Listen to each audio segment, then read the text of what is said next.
Assalamu alaikum everyone. Hope everyone is good and safe at their own places. Today we'll be starting the insulated cables, or sometimes they are also called as underground cables. Let us start with the definition of an electric cable. It may be defined as the single conductor insulated through its full length, or it may be defined as two or more conductors each provided with its own insulation and laid up together under one outing protective covering.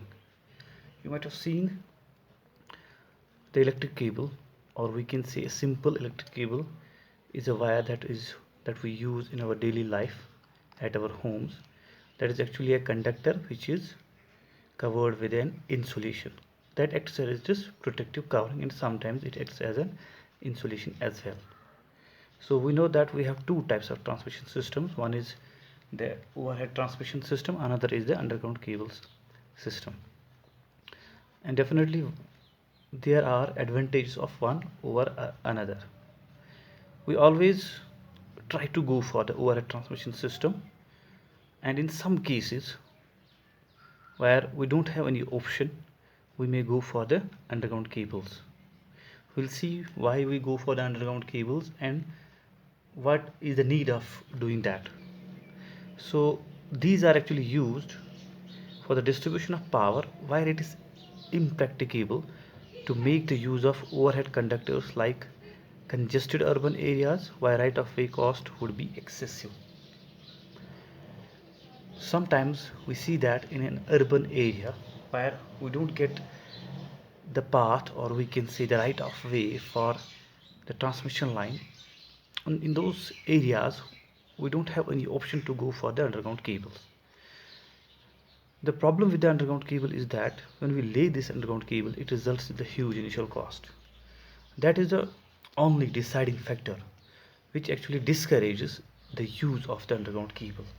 Otherwise, you will see when we do the comparison of underground cable and overhead transmission system, you will see most of the advantages are of underground cable. But since it has more disadvantages as compared to the advantages, we usually go for the overhead transmission line. But sometimes when we don't have the option for the overhead transmission system, there, since we don't have option, we go for the underground systems. Like the example, submarines, in that case we use the underground system.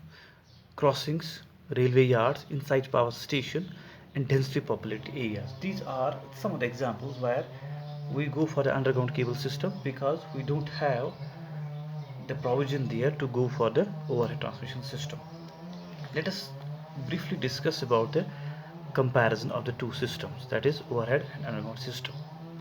Now, public safety, you can see that underground cable, since it is laid under the ground, they will not be accessible to any person. That means they will be slightly safer or more safer as compared to the overhead system. That's why I have written here underground cable are more safer as compared to the overhead line. Initial cost, that is actually the main factor that actually discourages us of using it. Otherwise, if this would not have been the case, in every place we would have gone for the underground cable. Its initial cost is very high as compared to overhead line. The overhead line initial cost is relatively low as compared to the underground cable. Working voltage is only up to 66 kV, and working voltage for overhead line is up to 400 kV. The reason is the same. Since for higher voltage levels we don't have this, it may be costly, and there is one more reason why don't we go for the higher lengths of this underground cable, that is the charging current. We will come to that as well. Maintenance cost is very low since it is continuously under the ground. It is, we don't need any maintenance, and maintenance of the overhead line is very high. Frequencies fast is all faults, frequency of faults or failures, it is less in case of underground cables, and it is high because since it is prone, or it is uh, quite available for the different things like rain, like lightning, like person, like trees, or any other thing. That's why the failures in case of overhead transfer line are high as compared to the underground cable. Similarly for accidents, This is the same case. Voltage drop in an underground cable is less as compared to the overhead line cable. It is because the capacitance of underground cable is high as compared to the capacitance of the overhead line. This we'll also discuss, because in case of underground cable you will see that there the difference, or we can say distance, between the two conductors is very small as compared to the overhead line. And since distance is very small, you will see that capacitance is very high and inductance is very low. When capacitance is very high, that's actually shunt capacitance, it will result in the higher voltage. Inductance is very less, which is actually the this reason for the voltage drop. So in that case we can say that the voltage drop in underground cable is less as compared to the overhead line. Fault location and repair. The fault location in case of underground cable is very difficult, and in case of overhead line it is very easy, since it is very visible to a human, to a person. So fault location for an overhead line is very simple, but in case of underground cable, since it is hidden and it is beneath the earth, it is um, kept under the earth, so it is very difficult to locate the fault. Charging current, as I told you earlier that the capacitance of this underground cable is high, its charging current will be definitely high. Here it is less. So jointing is difficult in case of underground cable, but in case of it is easy. That's why you might have seen in urban areas nowadays where the different types of cables are installing to stop the theft, because in that case the jointing, or we can say the hooking, will be difficult in case of cables as compared to the overhead lines, because it is to be first cut deep and then we can connect any source main to this. So what I mean to say is that the jointing is difficult in case of the cable as compared to the overhead line. Damage due to the lighting, as I told you that it is not access, or it's not available directly to the lighting or to the atmosphere, it will be negligible. Lighting will not affect this, but the damage to the lighting to the overhead transmission line is very high. Similarly, surge effect. Surge means a high voltage surge having a high peak and low duration that is absorbed by the earth. So here there is less chance of reaching this surge to the cable. Here it is more affected. So in this case a surge arrestor is used to avoid that, but in this case that is not required. Interference to communication lines. Here interference is minimum, or we can say there is no interference, it is interfering the communication lines as well. So this was about the comparison between the overhead transmission line and the underground cable. From this we can only see almost only two or three disadvantages, but these are big disadvantages which does not promote the use of these cables. But wherever we use it, we need to see the different electrical parameters, how it behaves and how it behaves with the voltage and current. So we need to see that. First let us classify the different types of cables we have. We can start the classification on the basis of the voltage level. So low voltage up to 1 kV, we can say it's a low voltage cable, LT cable, that is usually we use at our home. That is 1.1 kV usually. Here I have written it as 1 kV. High voltage cable, that is high HT cable, sometimes high tension cable, it is up to 11 kV. Similarly, super tension cable up to 33 kV, extra high tension cable up to 66 kV, extra super voltage cable up to 132 kV. So this is the classification of the cable based on the voltage level. We may have single core, 2 core, 3 core or 4 core cable.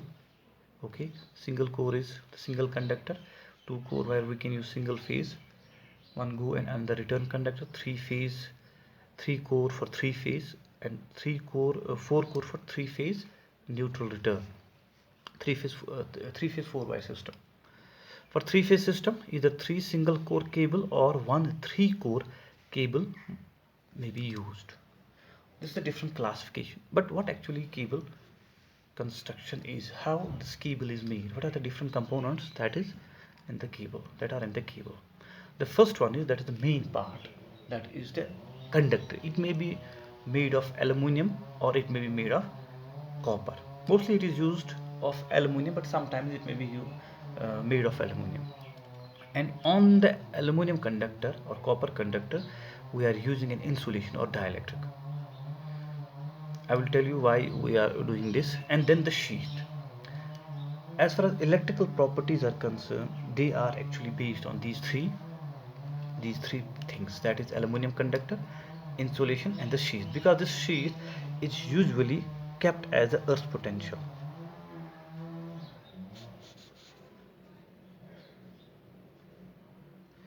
It is directly connected to the earth, the sheath. So the voltage of the conductor, that is aluminum conductor, will always be measured with respect to sheath. It is similar to the overhead conductor that is connected at the tower, and this sheath corresponds to the tower cross arm. And this insulation or dielectric is quite similar to the insulators, which actually separates the two. And the only difference between the overhead transmission line and this is that since they are very close to each other, that is aluminum conductor and sheath, if the proper insulation is not kept between aluminum and sheath, it will result in a short circuit. As we know that air has the dielectric strength of 30 kilovolt per centimeter. As we increase the voltage, we have to increase the clearance, but in this case, since we are increasing the voltage but we are decreasing the clearance, that means we need to increase this value. So instead of air, we are using some dielectric whose value of this is higher than the 30 kilovolt per centimeter.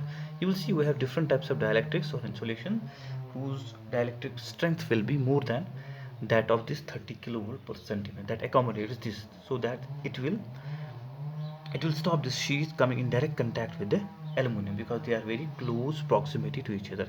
And then we have bedding just to close the sheath, insulation and aluminum around this. And bedding, then armoring and serving, they are also used for the protection of the cable, since it is underground and sometimes we may dig the earth and it may damage you. To avoid it from the mechanical damage, we use three types of protective covering. We'll define one by one. The first one is the aluminum conductor or copper conductor. An underground cable consists of one or a number of cores, 2, 3 or 4, of stranded copper or aluminum conductor which provide the path of power transmission. So electrically we will be mostly considered to this. The simple conductor, the current will flow through this aluminum or copper conductor, and wrapped over this will be insulation or dielectric. So what is the work that the dielectric has to do? It has to withstand the operating voltage. Whatever the operating voltage is there, that is applied between conductor and sheet, it has to withstand that. Aluminum or copper conductors are insulated from each other by, that means these will be the different types of insulating materials. One is paper, varnish cambric, vulcanized rubber, impregnated paper, rubber, polyvinyl chloride, polyethylene, and cross-linked polyethylene, that is XLPE. Polyvinyl chloride, polyethylene, cross-linked polyethylene, that is XLPE. So these are the different types of insulating material that we usually use in case of underground cable. So let us have a look at the different properties of this insulators. For up to 11 kV system, paper insulation is used. Now for different types of voltage level or different types of system, we can use the different types of insulations. Oil filled cables are used from 66 to 400 kV. So these are the oil filled cables. Sometimes it's not only the insulation, we may use the oil to increase the dielectric stress or dielectric constant.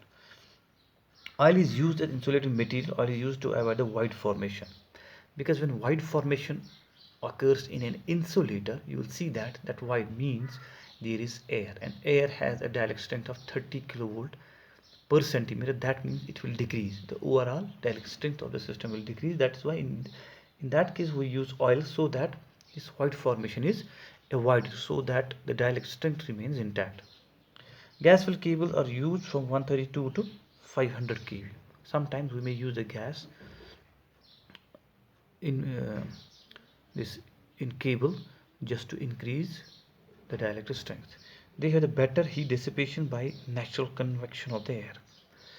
So they can be used for the heat dissipation because naturally they easily dissipate the heat because of their smaller intermolecular distances. So SF6 gas is usually used. So gas filled uh, cables we may use the SF6 gas to provide the insulation. Now the different properties of the insulating materials. There may be some missing, but overall whatever information I have collected it. Now these are the insulating materials, which is rubber, impregnable paper, polyvinyl chloride, PVC, polyethylene, and XLPE, that is cross-linked polyethylene. So this is the dielectric strength, this is the radiopermeability, this is the temperature range. What temperature range we may be using them so that they are effective. Disadvantage and application. As I have told you that rubber is one of the dielectrics, its dielectric strength is 30 kilovolt per mm. This is good value. ER is also a good value. Temperature range is slightly less because when it goes away from this temperature range, its effectiveness decreases. It swells when exposed to light and due to aging. So this is a disadvantage, that means this rubber is not mostly used.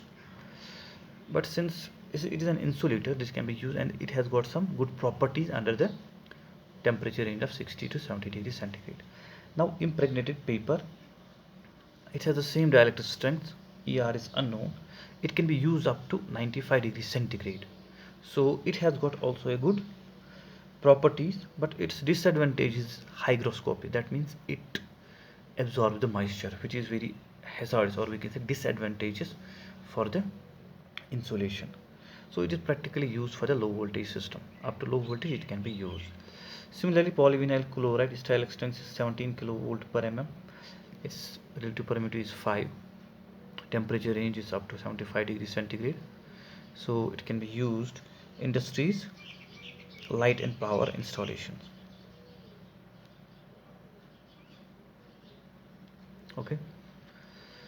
Polyethylene, these columns are empty because I don't get any information about this, but its temperature range is good, is up to 100 degrees centigrade. So the today used insulation, or mostly used insulation, is the XLPE. Its value is 20 kilovolt per mm, 90 degrees centigrade is the temperature range, and since it is used up to 33 kV because it does not absorb the water. So these are the different properties of the insulating material. So this was the second one. The third one is the sheath. What is sheath, and what is this why do we need this, and how it is electrically important? A metallic sheath of the lead or alloy or of aluminum is provided around the insulation to protect it against the ingress of moisture, gases, or any other damaging liquids like acids, alkalis in the soil and atmosphere. So sheath is used for the two purpose, or the dual purpose. One is to protect it against the ingress of moisture, another is that it protects it from the damaging liquids like acids and which are present in the soil. And this is the mechanical property of the sheath. The main advantage of the lead sheath are the comparative ease with which they are made in lead process, their flexibility and high corrosion resistance. So what I mean to see from this point is that, as I told you from the sheath, that it can be made from lead, alloy, or aluminum. Alloy or the aluminum, but mainly it is made of lead, because advantage is that it is easily processed, it is easily made, and it is corrosion resistant. They have got the drawbacks of large specific gravity, low mechanical strength, fluidity, and small resistance to vibration. These are some of the disadvantages of the lead sheath, but usually we use the lead sheath in case of overhead this underground cable. After that, comes the mechanical components. Again, they are used for the protection of the cable. This is the bedding, a layer of bedding which consists of paper of tape compounds with a fibrous material, that is jute or cotton, is provided over the metallic sheet for the protection of metallic sheet against corrosion and from mechanical injury. So this bedding is again used to protect the sheath from these types of problems, corrosion and injury. And then armoring. Over the layer of the bedding, armoring consists of one or two layers of galvanized steel. It is used for one or two layers galvanized steel wire or steel tape to save the cable from mechanical injury. It is an extra. As I told you that these three are used for the safety of the cable. This is used for the extra safety armoring, and it is usually made of the steel to make it more stronger. Then serving. Over the armoring, a layer of fibrous material similar to that of the bedding called the serving is provided in order to protect the armoring. Now serving is used, it is made up of, it look like as it's a fibrous material, a type of plastic which is very soft type of plastic which is used to cover the arming to further protect it. So these are different components of the cable.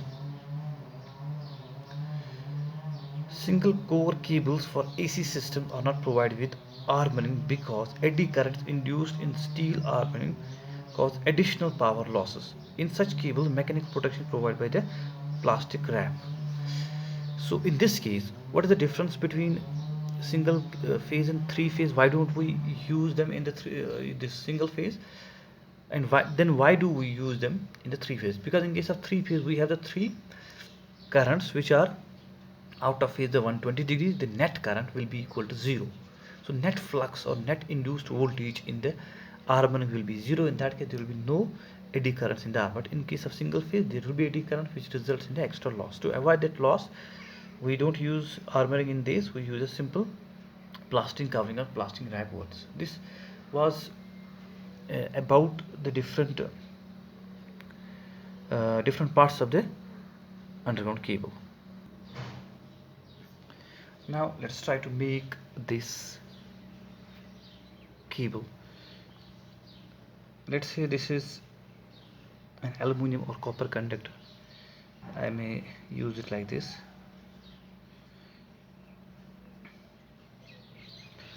And over which we have the insulating material, or we say it is a dielectric. Let us show it by different color. This is an insulating material, and then we have the sheath, which will not be as thick as it is. Okay, so this is conductor, this is insulation, and this is the lead sheath. Sometimes it is in the form of small wires which are very close to each other, so that the bending of this becomes easy. So this is the lead sheet, and after that we have the bedding.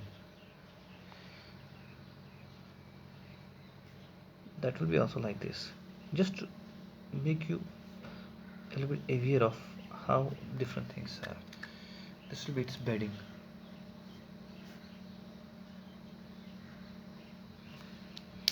And this bedding is made of some type of paper tape made up of jute or cotton. And then we have armoring like this.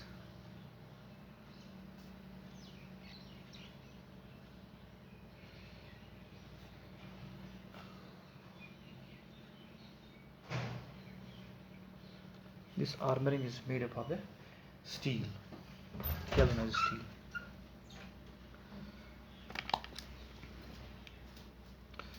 It is also in the form of small wires in the close vicinity of each other. Again, the reason is same. In this way the bending of the cable becomes a little bit easy. And then the last one is the serving.